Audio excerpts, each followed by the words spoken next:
Sunnatul Rasuli bultiin diinii malee jaarameen fayyadu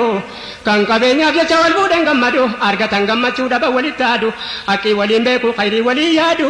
yeroo magabaabduu kan jaraa jaalallee alaa kitaabillahi sunnatul Rasuli dubbiin karaa maqee diiniidhaan diriira keessatti mee ofalaalu jarri dhiira silaa haala hammaata islaamummaa jijjiira nama bultii isaatiif gaariin taane jira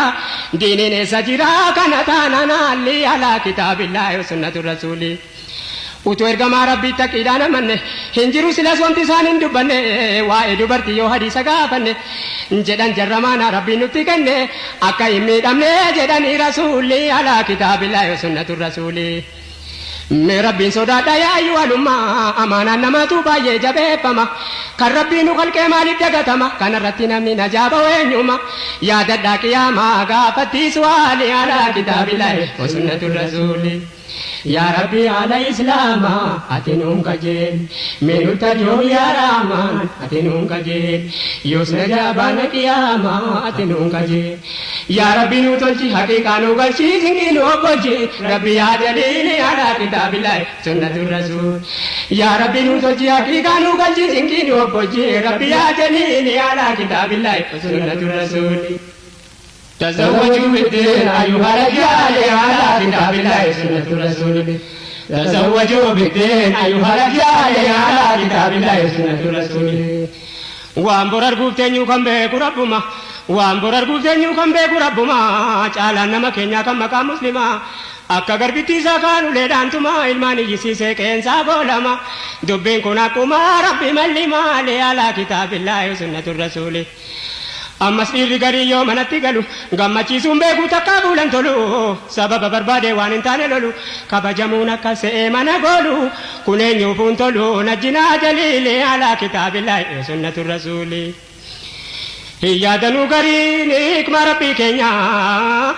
dhiira fuudhee jira obboleettii keenya yoo inni si miidheen har'a hundi keenya obboleettii dhiiraati akkasuma haati manaa keenya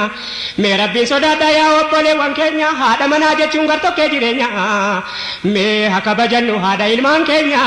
nabiyyicha keenya seenaa isaanii ilaalee alaa kitaabillahi sunnatul Rasuli yaa haadha ilmaan namaa gartokkee jireenya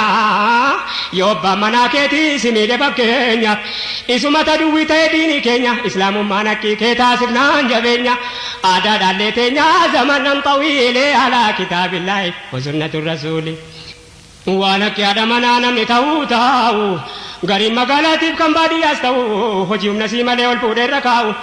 kaanis fuudhee ka'ee dhiisee biyya yaa'u manatti deemee waggaa meeqa taa'u deemuun karaa ta'uu sadeemeen deebi'u rakkatu shiriyaan qaba hamma addaan kaa'u eenyu namni akkisee guutee na jaabahu utuu eeguu danda'u of dagachuun maali alaa kitaabillahi sunnatul Rasuli isiin waan jabaan dandeessu mee hadiisa laal yaa namni akkas gootee deessu mee hadiisa laal bor rabbiin maal jechuu teessu mee hadiisa laal amri isin hin dandeenye akka jedhan keenye yoo haqqii dhageenye kun qawlii Rasuli alaa kitaabillahi sunnatul Rasuli ofin dagatini sittin bakkaatini haqqin bakkaatini dhiboodhaa jalli alaa kitaabillahi sunnatul Rasuli yookaan isiitu jallata